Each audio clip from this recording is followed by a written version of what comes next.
भलीकार नाज़रीन, untold stories में आऊं आहियां तव्हांजी मेज़बान फ़हमीदा रियाज़। हिन प्रोग्राम में असां इंसानी हक़नि, औरतुनि, ॿारनि, ट्रांस, मज़दूरनि जे हक़नि खां अलावा कानून, माहौल ऐं समाज जे उन्हनि किरदारनि जूं कहाणियूं बयानु कंदा आहियूं जिन खे नज़रअंदाज़ कयो वञे थो या उहे पसमंज़र में रहंदा आहिनि। असांजो मक़सदु उन्हनि किरदारनि जी जदोजहद खे मंज़र ते आणणु। नाज़रीन, अनटोल्ड स्टोरीज़ में अॼु असां यूसुफ शाहीन साहब जी कहाणी ॿुधी रहिया आहियूं। हीअ असांजो सेकेंड पार्ट आहे। अचो त पंहिंजी ॻाल्हि ॿोल उन्हनि सां जारी कयूं था। त यूसुफ साहब, असांखे इहो ॿुधाइजो त जनरल ज़ियाउल जे दौर में अव्हां खे गिरफ़्तार कयो वियो, मिलिट्री कोर्ट में मुक़दमो हलियो, त अव्हां ते इल्ज़ाम छा हो? मां लिखियो असल में 5 जुलाई ते आयो न ज़ियाउल ऐं 9 जुलाई ते हुन हिकिड़ो ऑर्डिनेंस पास कयो त हाणे चोरनि ऐं हुननि जा ॿारनि जा मतिलबु इस्लामी सज़ा हुन नाफ़िज़ कई त हाणे चोरनि ऐं हुननि जा हथ ऐं पेर वढिया वेंदा ऐं औरत ऐं मर्द खे संसार कयो वेंदो। त उन वक़्तु मुंहिंजो तमामु वॾो कारोबार हो जेको आहे सो, पर असांजी निंड हराम थी वई त हिकिड़ो त भुट्टे साहब खे ट्रापिल कयो जेको पहिरियों इलेक्टेड प्राइम मिनिस्टर हो असांजे, त भई जमहूरियत हिन माण्हू हलणु कोन ॾिनी जेको आहे। हाणे वरी जेको टेरराइज़ करण जे लाइ, हैरास करण जे लाइ, ख़ौफ़ज़दा करण लाइ, हीसाइण लाइ जेको आहे हिन जेको इहे सज़ाऊं आंदियूं आहिनि, हथ ऐं पेर वढण जूं, जॾहिं दुनिया में इहे सज़ाऊं घणे हद ताईं बंदि थी वयूं आहिनि सॼी दुनिया में सम्झे। त पोइ मां चयो त उन सज़ा तहत जेको आहे पहिरियों हथु ज़ियाउल जो वॾियो वञे, छाकाणि त इक़्तिदार जी हिकिड़े इलेक्टेड प्राइम मिनिस्टर जे इक़्तिदार जी चोरी करणु, जेके अवाम चूंडियो हो, या उहा चोरी ऐं पेंसिल जी चोरी बराबरि आहे। त पोइ पहिरियों हथु बि जेको आहे ज़ियाउल जो ई वॾियो वञे। हाणे साईं पोइ उन ते 40 पुलिस वारा ऐं ॿियो अलाए केरु केरु जेके आहिनि, ऐं उन वक़्तु तारिक रोड ते अलामा इक़बाल रोड ते रहंदो हुउसि, सॼे उन एरिया खे घेरो करे बीठा ऐं 12 बजे राति जो मूंखे ॿाहिरि सॾियऊं ऐं घर वारनि खे ॿुधाइण बि कोन ॾिनऊं त मूंखे ई खणी पिया वञनि। तो बहरहाल पोइ मां ते मिलिट्री कोर्ट में केस हलियो उन ते जेको आहे त भई उन्हनि जो हो त असीं 90 ॾींहंनि में इलेक्शन कराए वरी असीं वापसि वेंदासीं। त मां चयो त इहो सॼो कूड़ आहे त भई तव्हीं 90 ॾींहंनि में वेंदो, तव्हीं 90 सालनि में बि कोन वेंदो तव्हांजी जेका आहे। तो बहरहाल पोइ मिलिट्री कोर्ट में मसइलो इहो त वकील रखण जी बि इजाज़त कोन हुई ऐं उते जेको मुंहिंजो आर्ग्यूमेंट इहो त तव्हांखे ख़िलाफ़त राशिदा वारा सुञाणंदा हुआ सम्झे। जॾहिं टे इस्लामी तारीख़ जा वॾा जर्नल ख़ालिद बिन वलीद, मूसा बिन नुसैर, साद बिन अबी वक़ास। ख़ालिद बिन वलीद जेको आहे 84 जंगियूं कयूं, हिकिड़ी जंग में कोन हारायो, ठीकु आहे। उन खे हज़रत उमर उन खे डिसमिस करायो। ॿियो हो साद बिन अबी वक़ास, यानी जंहिं सासानी एम्पायर, जिन वटि 22 मुल्क, ईरान जी जेका वॾी वॾी एम्पायर हुई उन वक़्तु, उन खे फतह कयो। तॾहिं उन खे डिसमिस करे मूसा बिन नुसैर जंहिं स्पेन हिते जेको कब्ज़ो कयो या उन खे इलाइक़े खे फतह कयो, उन जो वॾो फातह हो, उन खे बि इहा ई साॻी सज़ा ॾिनऊं। त मां चयो, मां कोर्टमैन खे चयो त भई तव्हांखे त ख़लीफ़ा सुञाणंदा हुआ, हाणे तव्हीं माण्हुनि खे बिंबिलाइण लाइ चओ था त असीं 90 ॾींहंनि में हलिया वेंदासीं, त तव्हीं कोन वेंदव, जेको आहे सो तव्हीं वेठा हूंदव। इहो तव्हीं हाणे हिते जमहूरियत हलण ई नथा ॾियो। सो पोइ आख़िरी बहरहाल केस हली वञनि। उन वक़्तु जंहिं तंहिंखे कोड़ा पिया आहियूं, हर तरफ़ कोड़ा, रोज़ु कोड़ा हुआ माण्हुनि खे, ऐं आख़िर मूंखे बि कोड़नि हणण जो ऑडर कयूं। ऐं जेको इहो राति जो 8 बजे जेल खोलाए, सेंट्रल जेल कराची जेको जिते आऊं हुउसि, 8 बजे राति जो जेल खोलायूं त भई यूसुफ शाह जो मेडिकल चेकअप करिणो आहे, हुनखे सुबुह जो कोड़ा लॻणा आहिनि। बसि मुंहिंजी हुन पुछियो डॉक्टर त तुंहिंजी उमिरि जेको आहे सो मां जेका ॿुधाई जवानी वारी त हू चए त न 25 साल माना मुंहिंजी उमिरि घटि लिखण जो लिखी त जीअं आउं कोड़ा खाई सघां। सॼी राति कोन सुतासीं त भई सभु हूंदो काशिफ इहो जेको तव्हां ॿुधायो वेठा कोड़ा हणण वारी जेकी ॻाल्हि हुई त उहो जॾहिं तव्हांजी वालदा ताईं पुछो त उन ते छा असरु थियो? मूंखे त भई सुबुह जो हुनखे कोड़ा हणंदा अमां त बेहोश थी वई ऐं जेको आहे सो ऐं पर हुन में हाणे छा आहे त ऐं जॾहिं मुंहिंजी रोज़ हियरिंग थींदी त प्रेस वारा बि ईंदा ऐं डॉक्टरनि चयो डॉक्टर एसोसिएशन त असीं कंहिंजो बि हथु पेर कोन वढींदासीं। इहा मतिलबु त हिकिड़ी असर खान उन थो उनजो मूं हिकिड़ो इंटरव्यू कयो जेको असीं पाण में आख़िर में विड़ी पियासीं ऐं मूं उहो इंटरव्यू एज़ इट इज़ हलायो त उनजो वरी उर्दू ऐं अंग्रेज़ी तर्जुमा कराए जेको उहो विरायो मुंहिंजो इंटरव्यू।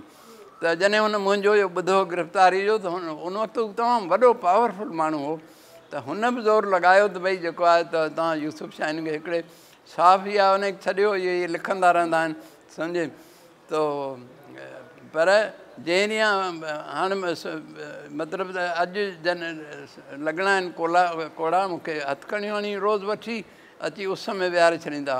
हिकिड़ी भित में जिते थोरी देरि में उस अची वेंदी पोइ उथारींदा कोन न को चांहि न को पाणी सम्झ त उन ॾींहुं इहो 10 बजे कोड़ा लॻणा हुआ। असांजी दिलि बि धड़ धड़ करे पई त हाणे मां सोचां बि त इहे कोड़ा लॻंदा कीअं थींदो छा माण्हू मरी वेंदो या छा थींदो डिसेबल थींदो या कहिड़ी थींदी। पोइ 10 थिया 11 थिया 12 थिया ख़बर पई त ज़ालक जेको इहो ऑर्डिनेंस आहे इहो विदड्रा करे छॾियो आहे। अच्छा यानी इहा तमामु वॾी अचीवमेंट हुई जेका मुंहिंजे इन जेको बि मां सज़ा भोगी तकलीफ़ भोगी ज़हनी मदर मूंखे जे कोड़ा न बि लॻा त बि ज़हनी तौर ते लॻा न घर में असांजे मुंहिंजी वालदा बेहोश थी हा ऐं पोइ मूंखे हुननि छॾियो ऐं चयो हुन फ़ौजनि लाहे मूंखे हेठि चयो त भई तूं आईंदा न लिखजांइ त मूं चयो भई ठीकु आहे कोन लिखंदासीं। त इहो ज़िंदगी जो इहो बि हिकिड़ो हिसो रहियो सम्झो। अच्छा यूसुफ शाह साहब अवां 1972 में बरसात मैगज़ीन शाया कयो उन जो आगाज़ कीअं थियो ऐं हीअ मैगज़ीन जेको हो उहो अदबी हो या करंट अफेयर जो? अख़बार उन वक़्तु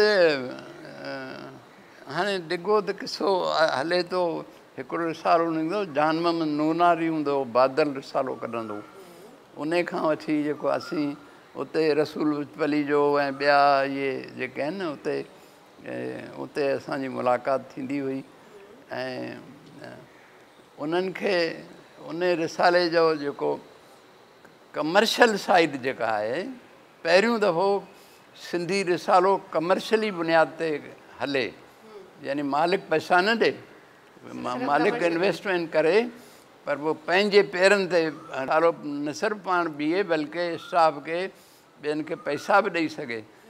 उन इहो कमु जेको आहे मां पाण ते खयो ऐं मूं उन जे लाइ इश्तिहार वठी ॾिना जेको आहे ऐं पोइ उहो रिसालो बंदि थी वियो बादल पोइ उन जवाब में मूं बरसात कढी जेको आहे ॻाल्हि जेका आहे सवली ॻाल्हि जेका उहा आहे पोइ उन ज़माने में बैन हुआ डिक्लेरेशन मूं डिक्लेरेशन भरे छॾियो ऐं पोइ जॾहिं इहो को मार्शल आयो दौरु ढिलो थियो तॾहिं उन्हनि लेटर मोकिलियो त डिक्लेरेशन वठणु चाहियो त वठो बसि पोइ असां जेको आहे सो इहो वठी 72 में शुरू कयो ऐं उन ज़माने में जेको अञा अख़बार जहां कोन निकिती हुई अख़बार ख़वातीन निकिरंदी हुई मशरिक़ वारनि जी ग्रुप ऐं ॾाढी ज़बरदस्त रिसालो हूंदो त मां उहो रिसालो खणी ऐं मूं हिते दोस्तनि खां अमर जलील ॿिया दोस्त जेके बि हुआ उन्हनि खां आर्टिकल वठी ऐं कमर शहबाज़ थियो, अली बाबा थियो,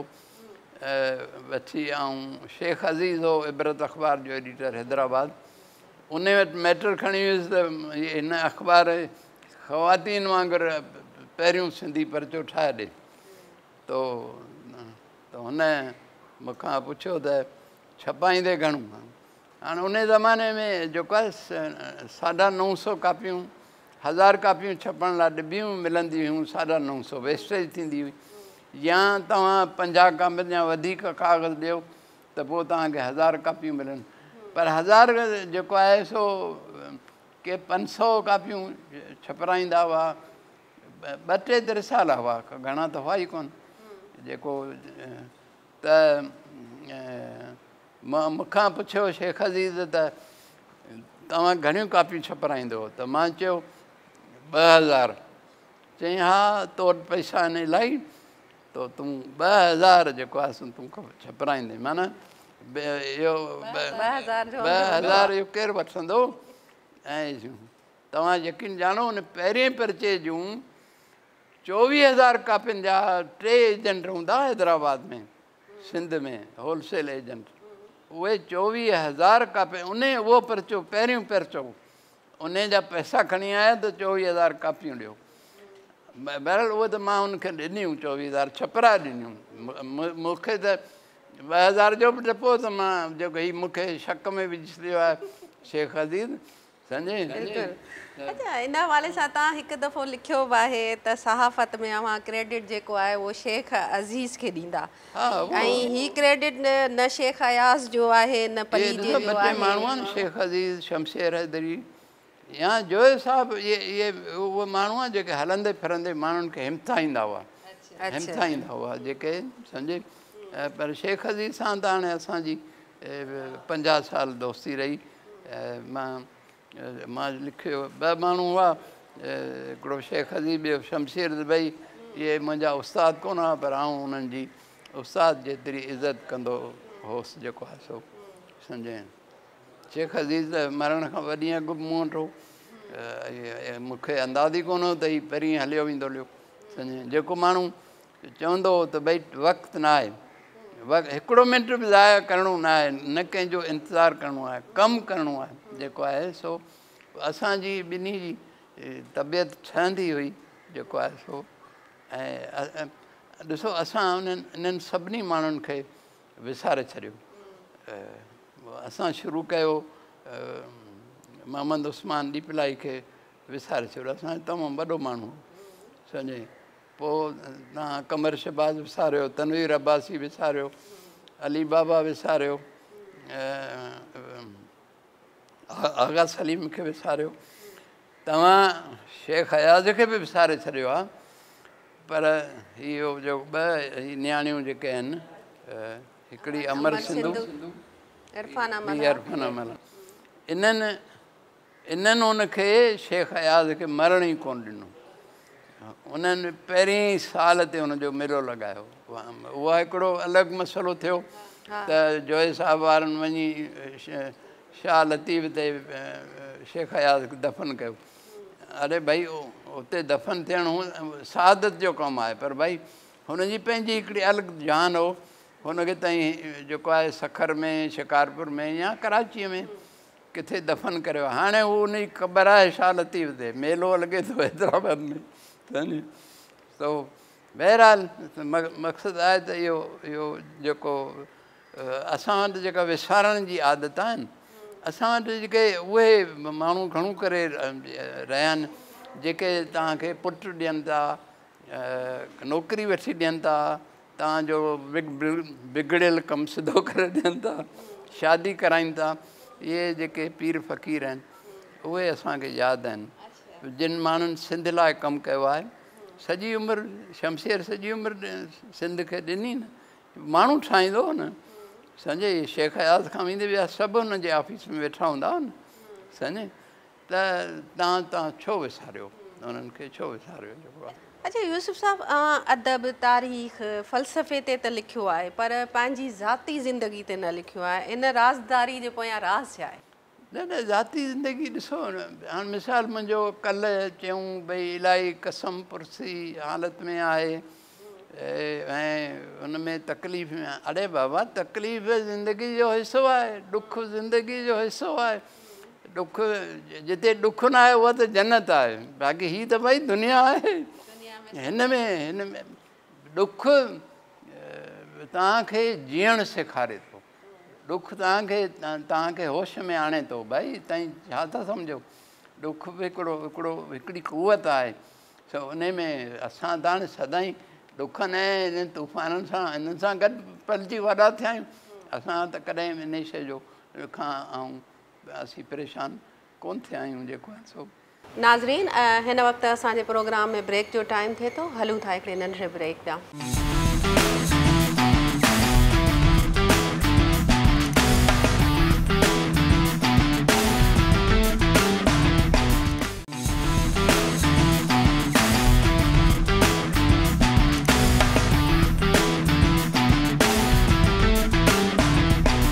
वेलकम बैक टू नाज़रीन असांजी ॻाल्हि ॿोल हले पई यूसुफ शाहीन साहब सां पाण जेको आहे सहाफ़ी बि आहिनि नावल नवीस बि आहिनि ऐं जेको आहे अदब सां घणो लाॻापो थियनि अचो त पंहिंजी ॻाल्हि ॿोल हुननि सां जारी रखूं था त यूसुफ साहब असांखे इहो ॿुधाइजो त बेनज़ीर भुट्टो सां अव्हांजा कहिड़ा लाॻापा रहिया ॿुधो आहे त हू अव्हां खां मशवरो बि वठनि हा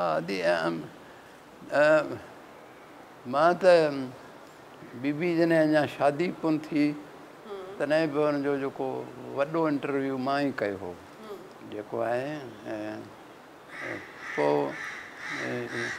पोइ शादी थी वई बहरहाल मसइलो इहो आहे त बीबी पोइ जॾहिं ॿियो दफ़ो प्राइम मिनिस्टर थी त हुननि मूंखे पहिरियों दफ़ो पाण वटि छॾियो उन में सॾण में हुन में टे ॼणा ॿिया हिकिड़ो महमूद शाम हो काज़ी असद आबिद हो ॿ ॼणा इहे हुआ ऐं टियों ग़ुलाम कादिर पली जो बि शादी मतिलबु मूंखे यादि पए थो 4 ॼणा न वाजिद शमसिल हसन सो बसि उन मुलाक़ात में जेको मसइलो हीअं थियो हाणे तव्हांखे उहा असांजी कीअं 1 बजे लंच हुई ठीकु आहे पूरे 1 बजे 1:45 बजे असांखे वठी आया असीं अञा हुन में रिसेप्शन में अञा फ़ोटू वोटू ॾिसूं पिया त हिकु थियो ऐं बीबी आई असीं वेठासीं त हुन नाला लिखियलु हुआ त बीबीअ साम्हूं जेको आहे सो मुंहिंजो नालो लिखियलु हो हिन पासे मुंहिंजे भर में काज़ी असद हो हिन पासे शायदि वाजिद शमसिल हसन मूंखे हाणे या बहरहाल चोथों माण्हू हो ठीकु आहे त बीबी वेहण शर्त हू जेको हुनजो सेक्रेटरी हो उन को बीबीअ खां उन वक़्तु असीं बरसाति जो शेख हयाज़ जे अॻुवाणी में असीं बरसाति कढी रहियासीं ऐं डेली पेपर जेको तक़रीबन सिंध जा सभु वॾा राइटर मां सां गॾु हुआ तो हाणे छा आहे त हिकिड़ो जेके अख़बारनि में जी जेका स्ट्रेंथ ॾिसबी आहे उहा आहे त हुनजी अख़बार जी सर्कुलेशन केतिरी आहे इशाअत केतिरी आहे ठीकु आहे सम्झे हिन मां इन करे वज़ाहत करे इहो ॿुधायां थो ताकी इहा ॻाल्हि सम्झ में त हिन मीटिंग जी अहमियत जो जेको अंदाज़ थियणु घुरिजे त उहो थियो छा आहे त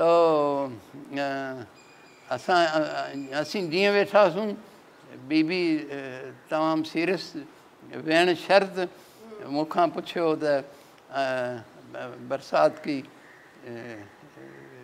सर्कुलेशन कितनी है त आउं थोरो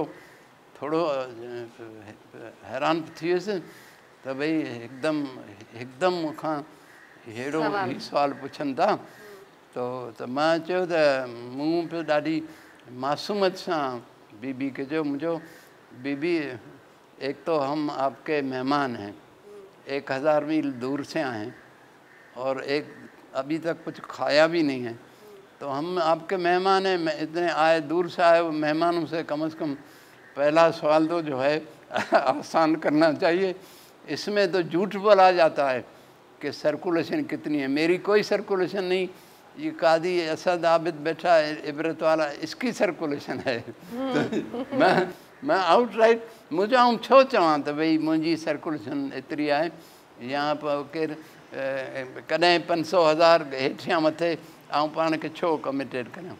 त उन खां बीबी बेहद मुतासिर थी। पोइ उते उन मीटिंग में बीबीअ खे मां इहो चयो त भई तव्हां सिंध इंडस्ट्रियल एरिया आहे, सिंध लख इंडस्ट्रियूं आहिनि सिंध में, उन में सिंधी आहे कोन, सूंघण लाइ को हिकिड़ो अधु शायदि मिली वञे, त तव्हां 400 इंडस्ट्रियलिस्ट ठाहे ॾियो, तव्हांजी हुकूमत आहे, तव्हां इहो कमु करे सघियो था। चईंदे मां छा करियां, त मुंहिंजो तव्हां अब्दुल्ला शाह साहिब खे चयो, चीफ मिनिस्टर सिंध खे, ऐं जेको आहे त आऊं पोइ हुन सां गॾु वेहंदुसि। हिन में सिंध मां तव्हां 400 माण्हू खणो, उन्हनि खे 400 इंडस्ट्रीज़ प्रपोज़ करियो, एक्सपर्ट्स सॾियो, ऐं जंहिं वटि इक्विटी हुजे भले तव्हांजो मुखालिफ़ हुजे, पर त असां जीअं 400 सिंधी जेके आहिनि इंडस्ट्रियल ठही सघनि। तव्हां यकीन ॼाणो त आऊं कराची पुॻो कोन आहियां त अब्दुल्ला शाह साहिब जा फ़ोन मथां फ़ोन, इन असां डिघो बहस शाह साहिब सां मां कयो त इहो बिल्कुलु पॉसिबल आहे त असीं 400 इंडस्ट्रियलिस्ट सिंध में कढी सघूं था जेको आहे। हाणे उहो हिकिड़ो वॾो तफ़सील आहे जंहिंमें बैंकुनि जो रोल आहे, ॿियो आहे। अच्छा, अवां बेनज़ीर भुट्टो सां बैरूनी दौरा बि कया, त किथे किथे विया, को अहिड़ो दिलचस्प वाक़ियो हुजे जेको असांखे ॿुधंदड़नि खे तव्हां जेको आहे उहो शेयर कयो त? हाणे बीबी मिसाल असीं लंडन यूनाइटेड किंगडम जेका आहे सा, हुते लंडन में 12 ॾींहं हुआसीं, हुते वियासीं, जर्मनी वियासीं। जर्मनी जो मतिलबु जर्मनी में जेको मसइलो हो त जर्मन्स जेके आहिनि उहे पाकिस्तान में इन्वेस्टमेंट कनि, मतिलबु उहो जेको टूअर हो उहो हो इन मक़सद लाइ त जीअं असीं जर्मन जा जेके आहिनि पैसे वारा या आहिनि सरहंदी वारा माण्हू, उहे पाकिस्तान में इन्वेस्टमेंट कनि, इहो हो। उन जे लाइ इलाही प्रोग्राम थिया। ऐं त जहाज़ में जॾहिं असां बर्लिन खां वापसि असीं जॾहिं आयासीं, जहाज़ चढ़ियो, जॾहिं वापसि अचण जे लाइ अञा जहाज़ चढ़ियो त बीबी मूंखे जहाज़ में सॾियो। त हाणे उहो उन सॾण जो सबबु इहो आहे त उन खां अॻे जेको इलाही लंच थियूं, जंहिंमें आऊं हर लंच में को सब्जेक्ट खणी वेंदो हुउसि, को ॻाल्हि खणी वेंदो हुउसि। ॾिस न, को आऊं को हू त कोन हुउसि को वज़ीर या का, पर सिंध जे बारे में या पाकिस्तान जे बारे में ऐं हर दफ़े भई हू छो मूंखे लंच खाराए, यानी सॼा स्टाफ बीठो आहिनि, सेक्रेटरी बीठा आहिनि, असीं 2 ॼणा गॾिजी मानी खाऊं था। मानी खाई ऐं को न को मसइलो खणंदो हुउसि, जंहिं ते हाणे सभु त ॿुधाए कोन था सघजनि, पर हीअ उन सीरीज़ में जेको आहे, उन सीरीज़ में जॾहिं असीं बर्लिन खां वापसि आयासीं हुते, त जहाज़ जॾहिं मथे चढ़ियो तॾहिं नाइद आई मूंखे सॾण लाइ जेको आहे सो, त मां बीबी पुछियो त दौरा कैसा रहा, त मां खां ईअं निकिरी वियो त अच्छा नहीं रहा। मां चई मतिलबु ग़लतीअ में चई वियुसि या चई वियुसि, बहरहाल हा मेहदियानी में त मूंखे न चवणु घुरिजे, मूंखे तैरी वई आदत आहे न, तंहिं तैरी वॾे जेके आहिनि न इहे ताक़तवर माण्हू आहिनि उन्हनि जी तारीफ़ करियो, तव्हां उन्हनि खे हू न ॿुधायो। पर मूंखां इहो थींदो कोन हो त मां त चई ॾिनो त जेको आहे इहो दौरो ठीकु न थियो। तव्हां उते वॾियूं तकरीरूं कयूं, सॼो पाकिस्तान विकिणण जी कोशिशि कई सॼो पर जॾहिं हिते पाकिस्तान में मां ॿुधो आहे त केतिरा ई इन्वेस्टर वेठा आहिनि। मिसाल हिकिड़ो ग्रुप आयो आहे दुबईअ खां या किथां, उहो कराची जे भर में हब में बलूचिस्तान में, मतिलबु कराची सां लॻी थियो न, उहो बलूचिस्तान आहे पर हब एरिया में, उते जेको आहे पावर प्रोजेक्ट 1200 मेगावाट जो हणणु चाहे थो। ऐं त तव्हां उन खे त टाइम ई नथा ॾियो, उन 6 महीननि खां रुले थो, परमिशन था नथा ॾियो, केरु उन खां पैसा थो घुरे, को कमीशन थो घुरे। इहो तव्हां ईअं इहा इन्वेस्टमेंट किथां ईंदी? बसि सभु कुझु ईअं जो चई वियुसि बेसाख्ता। त उन वक़्तु असांजा जहाज़ में हो यूसुफ टालपुर साहिबु, उहो मिनिस्टर फूड हो, ऐं आसिफ ख़ान उहो हो वज़ीर ख़ारजा। सो बीबी चयो उनको बुलाओ। भई त हाणे ज़रदारी साहिबु वेठो हुजे जहाज़ में, ॿिया बि हुजनि, त भई मसइलो छा आहे जेको हिन माण्हू खे सॾियो अथनि।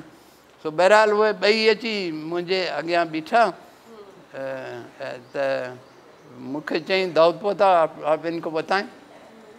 सो मां उन्हनि खे ॿुधायो त भई अहिड़ी तरह ई हिकिड़ो ग्रुप आहे जेको बिलियन्स अरबे रुपयनि जी इन्वेस्टमेंट 1200 मेगावाट पाकिस्तान जो सभ खां वॾो प्रोजेक्ट हणणु चाहींदा, ऐं तव्हां उनखे 6 महीननि खां रुलायो पिया, न टाइम था ॾियो न परमिशन था ॾियो।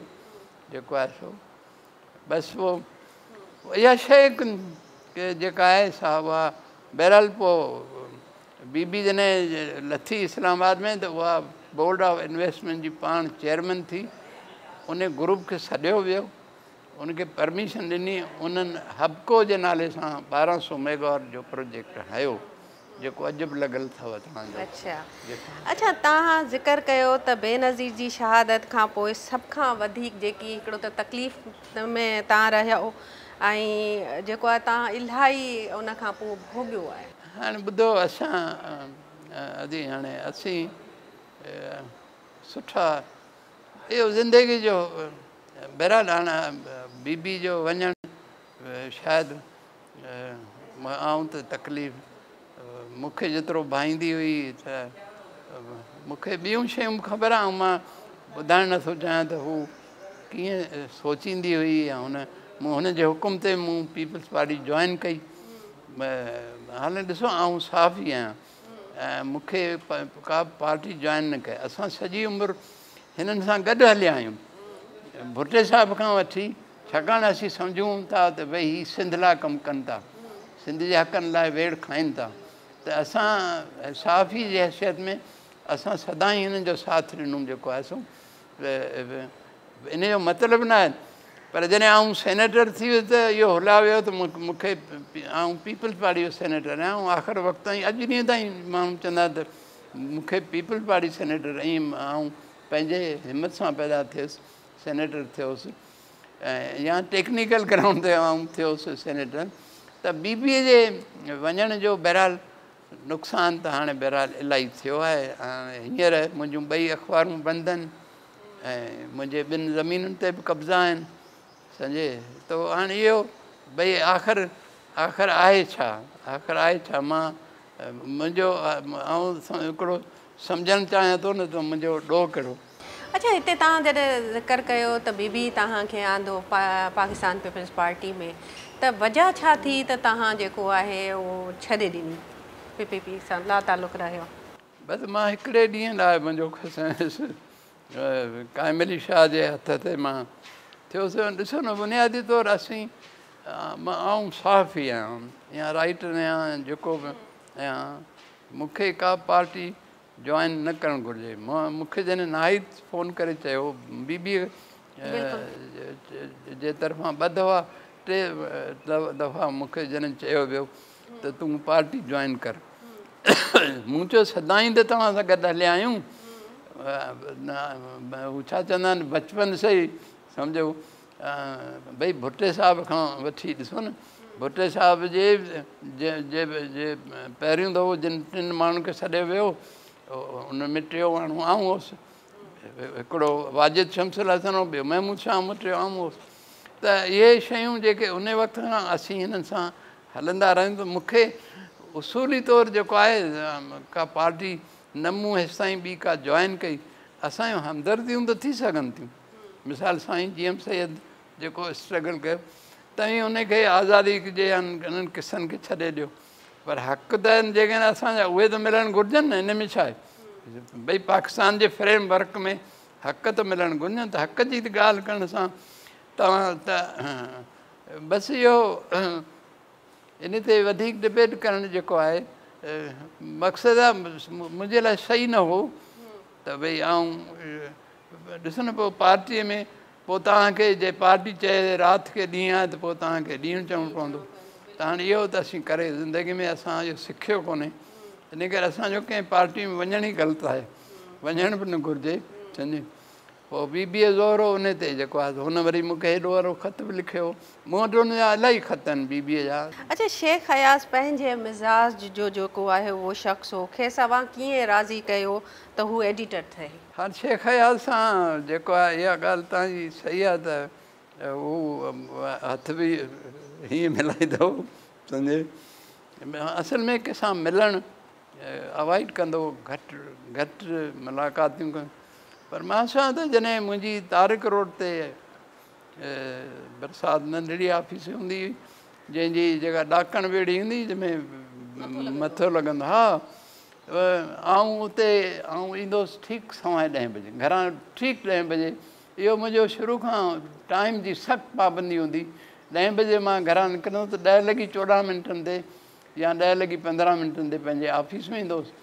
ऐं 10:16 ते या 20 ते शेख हयास ईंदो असीं गॾु वेहंदा असीं हिक ॿिए सां ॾिसो न मुंहिंजी सॼी तारीख़ आलम दुनिया जी इकोनॉमिक्स दुनिया मज़हब दुनिया ॿोलियूं इहे सभु पढ़ियल आहिनि असीं हिक ॿिए सां ॻाल्हाए सघियासीं ते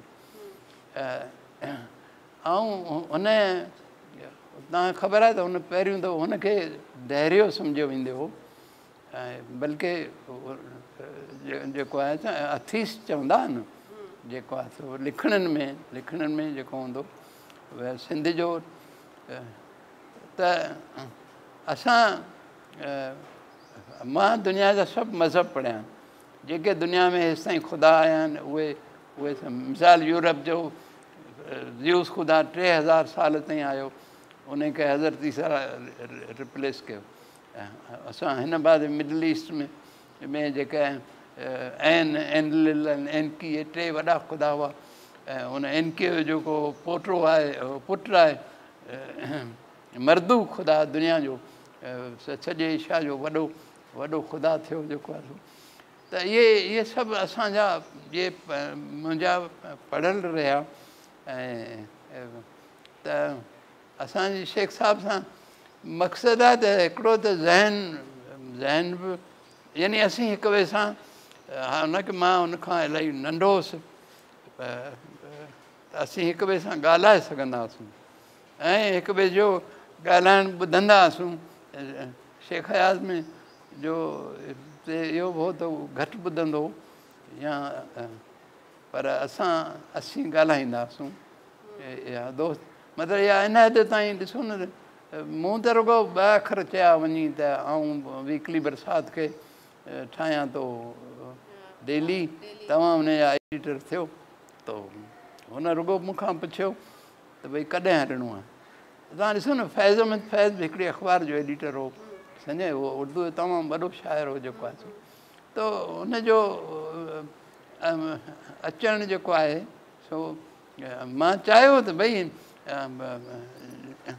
यानी जॾहिं मां चीफ एडिटर शेख साहिब खे ठाहियो मां कोन ठहियुसि सम्झे मां एडिटर बि कोन थियुसि न मतिलबु आहे जेकर ताईं पाण मालिक जेको आहे या प्रोड्यूसर जेको आहे अगरि कॉम्प्लेक्स में पइजी वञे त सभु कुझु उहो पाण आहे त पोइ नथो थी सघे ज़िंदगी।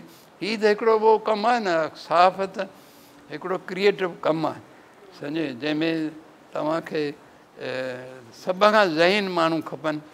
असांजी जेका ॻोल्हा रही हुजे, असीं बरसाति में सभ खां ज़हीन माण्हू बि हुजनि।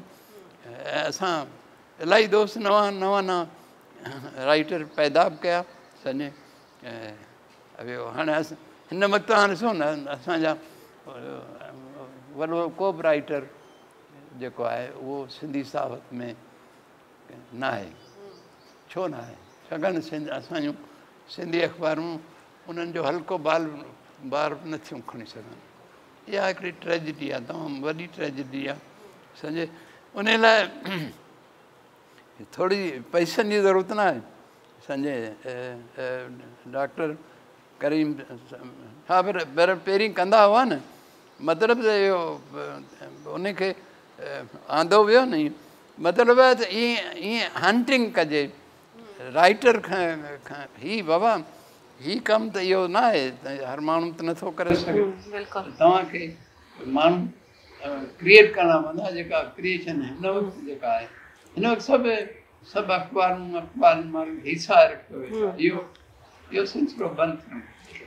बिल्कुलु नाज़रीन, असांजी ॻाल्हि ॿोल हले पई यूसुफ शाहीन साहिब सां, ऐं असांजे हिन प्रोग्राम जो वक़्तु हींअर पुॼाणी ते पहुचे पियो। अॻे प्रोग्राम जे लाइ जेको आहे असां तव्हां सां गॾु हूंदासीं। त हिन वक़्तु हिन प्रोग्राम में पंहिंजी होस्ट फहमीदा रियाज़ खे इजाज़त ॾिजो। अल्लाह हाफ़िज़।